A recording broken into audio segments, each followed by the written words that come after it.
বাম চোখটা আর ফরফর করছে রে, মনে হচ্ছে কিছু ভালো হতে চলেছে। ধর এটা ধর তো, ওখানে বেশি কথা বলবি না, ঠিক আছে?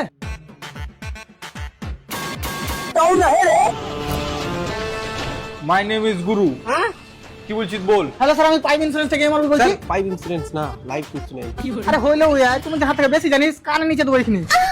হ্যালো স্যার, আমি পাইপ ইন্স্যুরেন্স, হ্যালো স্যার, আমি লাইফ ইন্স্যুরেন্স থেকে এমআরবি বলছি। আপনি লাইফ ইন্স্যুরেন্স করে নিন। ফায়দা বল, ফায়দা। আরে স্যার, এটার প্রচুর ফায়দা, আপনি মরলেই টাকা পাবেন। ঠিক আছে, আজ তাহলে যা, যেদিন আমি মরবো সেদিন তো ওটাকে নিবো। ফোন দে তো। আরে বাড়া, তুই মরলে আমাকে ডাকবে কি করে বে? তো আমি মরে গেলে আমি টাকা পাবো কি করে বে?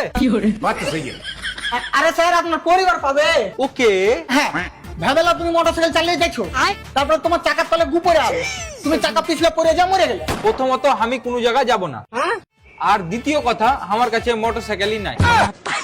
হাতটা ধর তো। আরে স্যার, ভেবেলা তুমি তোমার বন্ধুর বাইক নিয়ে যাচ্ছো। ও বালের কথা, আর বন্ধু তো এমনিতে দিবে না, ওর সাথে আমার ঝগড়া হয়ে আছে।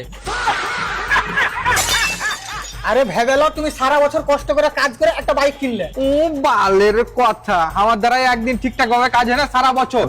ও আমি পারবো না, আমার হাঁটুতে ব্যথা।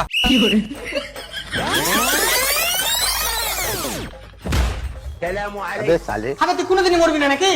হ্যাঁ মরবো।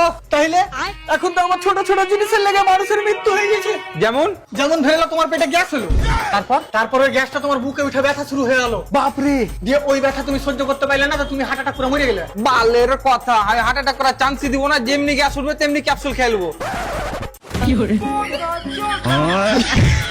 না, ইন্স্যুরেন্স ফিন্সুরেন্স করে আর খেতে পাওয়া যাবে না, এ দোকান বন্ধ হয়ে যাবে। তাহলে আই কার্ডটা লে, চল এখান থেকে। রাজমিস্ত্রি কাজ যাবে কি? হ্যাঁ যাবো স্যার। চহার মামা ঠিকাদার আছে। मेरी ही दी गल्ला करदी हर दूजी नार